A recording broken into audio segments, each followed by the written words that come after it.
Oh, no. Who's going to be seeing Soprano? As we get back to the game, Matthew Gose is checked in for the Blue Devils, as has DeAndre. 3-point, no good. Falcons get the ball underneath, do not go back up. They force a layup, no good. But there's going to be a foul on the play. Again, in for the Blue Devils now is Matthew Gose. Also checking in has been Andrew Hensley, DeAndre, and I guess George. Mr. Compton, John Compton, that's his first foul. Again, that's only going to be the second team foul. Only 4 fouls called so far as Belcher does make his first one. As you're talking about another substitution, Eli Starnes now into the ball game. So Coach Vermillion playing his bench. Up by 11, 16-5, 1:31 left first quarter. Giving everybody a rest. John Compton, the only starter out on the court, as Eli's going to bring the ball across court. Starnes bringing the ball across the timeline, as the Falcons still in their pressure man-to-man defense. A lot of contact out front, no foul. Oh, great move by the Blue Devils. Compton unable to get the shot to fall. DeAndre goes diving into the cheerleaders over there. I think that was a time to dive. Do what? I think that was a time to dive on top. Yes. DeAndre dives over into the cheerleaders, says, "Hey, how are you doing?" And unable to save the ball at 16-6. 1:12 to go. Gate City leads by 10. Almost a travel on the baseline. I'm not really sure what that little fellow thought he could do, is to walk down closer. We're going to have another wide open three, and it's going to be missed again, as the ball is going to be knocked out of bounds, just barely touched by DeAndre on the high rebound. As I believe, Chris, we're going to have one of the Lady Blue Devils speak to us at halftime. Well, I just grabbed Mara. She was walking by. Said she would come back. Okay. Awesome. DeAndre, great move. They thought DeAndre was going to pull that ball back out. They back off on him. He drives in. 5 Blue Devils have scored in the first quarter. 18-6 right now is the lead. This is the opposite of what we've seen so many games, and what we've talked about is, again, we're playing without Dean. Great play on defense. Starnes was set as the Falcons were trying to force the ball in. And Starnes was set, and he just got ran over. All ball. He walks. As we're holding this 10 to 12 point lead without Irvin or Dean in the game the last 2 minutes. Compton getting a lot of really good minutes tonight. 18 seconds to go. Starnes almost at the timeline, holding the ball. 12 seconds. 10. 8, 7, still dribbling out front. Looking to get a wide open shot. He's going to give the ball off, and the shot is going to be no good. Compton with a shot right at the end, just did not fall, but great quarter for the Blue Devils. I really like the aggressiveness Compton showed in this quarter. He was getting in and really scrapping for the ball. Yep. Trying a lot of shots, and he, again, the only starter out there. Let's take a break after the end of first quarter. You're listening to the home of Blue Devil Sports. This is Gate City Sports Radio. Every family's goodbye is different. So at Carter Trent Funeral Home, we're dedicated to providing you an exceptional level of personalized service to ensure your arrangements will be as unique as your loved one. From cremations to burials to life celebrations and more, we have the trusted experience to provide options that truly meet your needs. So with any questions you may have, give us a call today at 423-390-8762.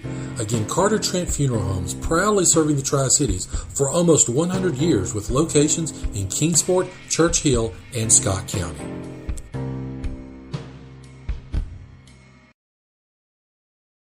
You are listening to the home of Blue Devil Sports. This is Gate City Sports Radio. And we're back here, 18-6. Start the second quarter again. Great first quarter overall for the Blue Devils. Again, as we mentioned, 5 Blue Devils scored. Dean had 6. Irvin had 5. He had 3 by Vermillion, 2 by Sally, and 2 by DeAndre Mack. But like we talked about in pregame, more and more Gate City players are starting to step up. I like what I'm seeing. There's a rebound by Irvin. And as Gate City brings the ball across, Dean gets the ball knocked away and knocked off of his foot. So it's going to be Abingdon ball. But Abingdon missed 2 shots on their first possession. So the continually cold shooting by Abingdon. Again, they only have 6 points after 1 quarter, and we're 30 seconds into the second quarter. So long 3-pointer, no good again. Rebounded by Irvin. Irvin skying. Trent Cox is 0 for 4 from 3-point land for Abingdon. Wow. Great pass underneath. And they're going to call a charge. Good defense by Abingdon. Alex Odell in perfect position to get the charge on Zach Irvin.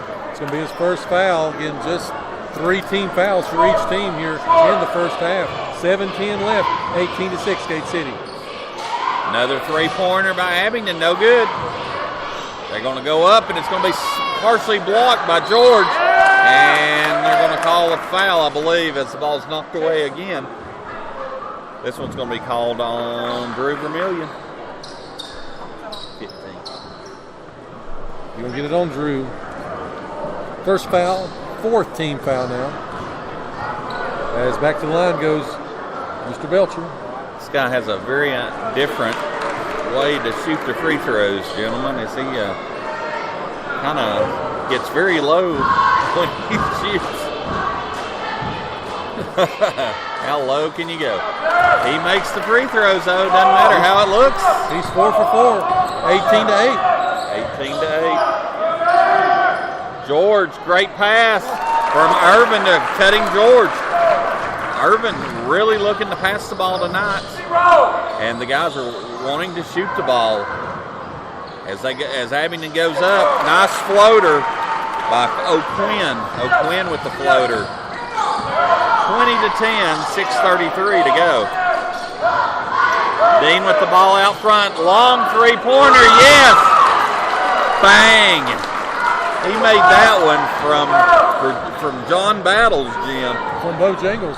Yeah, he made that one. On exit 19. He made that one from the state line as we're going to have a travel foul. Basically just saying Dean made a long arching 3-pointer for Gate City. That's how you know that they're having a good night, when he can make shots like that. Yeah. That was one of those no. Great shot. He had that kind of night against Greenville in the Arby's. If you remember, he had 44 points when he couldn't miss. Of course, him playing Dom's minute, he couldn't hit.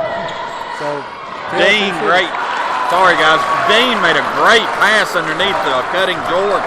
Another 2 points for George. Give Dean the assist. It's kind of the opposite of what we're seeing normally. As the ball's knocked away. Almost a travel by the Falcons out front. They're going to shoot a 3 from the left side. Yes. Give that to Thacker. It is to Thacker, Jake Thacker. That's his 5th point of the night. 25-13, 5:20 left here in the second quarter. Screen set by Vermillion as they get Irvin. They're double teaming Irvin. Irvin still looking to drive. Drew gets the ball inside to George. George gave up a shot, passes it out for a 3-pointer. No good.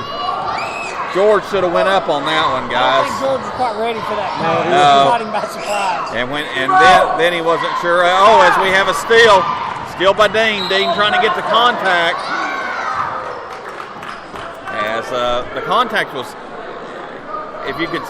Dean could have, I don't know if that could have almost been an offensive foul called out there, as Dean was pretty much backing up into the defensive player to draw the contact. He was slowing up enough to let him bump him, so great body control by Dean. That's going to be Zarn Belger's first foul, 4th team foul now for each team. 4:53 left, 25-13. The lob inside that we see so many times on the inbound pass to Irvin is good. 27-13 on the 2-point.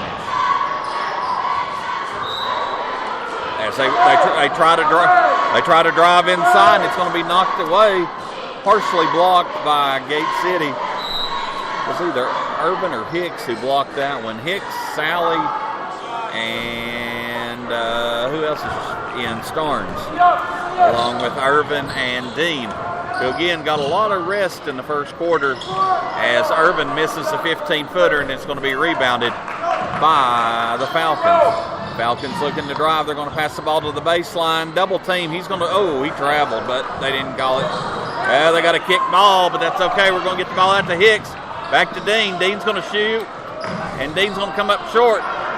Dean's going to get the ball again. He's going to look to shoot, but he's going to pass the ball to Irvin, trying to set the screen up, and they're going to have a foul outside. River Carter picks up his first. Guys, do you get the feeling that they're just kind of almost playing with them a little bit? I mean, it's like, okay, we're going to keep it at 10. We're going to hit a shot. And then they're going to – I mean, it's kind of weird. I mean, they're just something I think was really good with this is the bench getting in. Gay City's got 3 games this week. So the longer they can rest the starters today, I think that's going to be helpful come Friday and Saturday when you've got the Hill coming to town. Yeah, it was back-to-back again, important games. Talking about that, of course, I know we go back to talking about the girls, but the girls with an important now matchup with Ridgeview, again, with their second conference loss. Ridgeview still with no conference losses, big ball game. Then they've got to flip around and play probably the most talented girls team they've played all season long in Science Hill coming to. So it's, like you said, playing towards the end of this first week, or this week here in January, it's going to be tough. Coach Joe, we're only about halfway through the second quarter, and 6 Gate City players have scored tonight. 6 players. Again, David George is in with 4 points. Max got 2. Drew Vermeen hit that big 3. John Sally's got 2 off that beautiful pass by Dean a little bit earlier. Zach Irvin's got 7 points. Bradley Dean's got 9. So it's a wide-ranging attack right now for the Blue Devils, who lead 27-13, 4:04 left in the second quarter. As Bradley throws the ball in, Starnes running the point at this time. It's going to be knocked away, and it's going to be out of bounds. It's going to be out of bounds, Falcons. This ball's going to be thrown in just in front of us. 3-pointer by Zach. Bang! Zach Irvin. Beautiful shot, 30-13. Sweet shot. Nice. All at the ball, a bang, a bang. Yes, sir. As, again, Abingdon having trouble. They're almost traveling every time they get the ball and having trouble with their passes. Sally playing good defense tonight. Add him to the mix of players having a good night tonight. They're going to shoot another 3, and it's going to be good. Probably the hardest shot that they've had tonight from 3-point range, and they make it. As the ball's going to be knocked away from Dean. Turnover. James Belcher with the turnover. He's going to get the ball over to their guard. He's going to drive in with the floater. Good. Thacker, 5-point run for Abingdon, 30-18. Dean with the ball out front. Long 3-pointer again. Short this time. Just a little too far on that one, but you make one, you miss one. They're going to let him shoot it. He'll put it up as Abingdon looks to cut into the lead more as they shoot another 3-pointer. And Coach Vermillion has seen enough. I don't want to be in that huddle. Coach Vermillion does not look happy right now. He has not taken his hips. He's got that Pat Summit stare going on right now. As we mentioned, they kind of were toying with them, almost taking some shots and sort of getting not loosey-goosey, if you will, but I mean, now it's time to reel them back in and take care of business. Well, is it just me, or does this seem like there's a high percentage of plays coming down the sideline and ending right in front of us? To quote Han Solo, I've got a bad feeling about this. I'm afraid we're going to wind up with a player on top of our table. Also, if you drive a blue F-250, license plate UUN 9030, you have someone else blocked. Please move your vehicles. Thank you. So, again, 30-21 is we're in it. Yeah, but you talk about the Zarn Belcher, he's got 5 points here in the quarter with a big 3-pointer. Trent Cox has made a 3-pointer for Abington. Jake Thacker just made that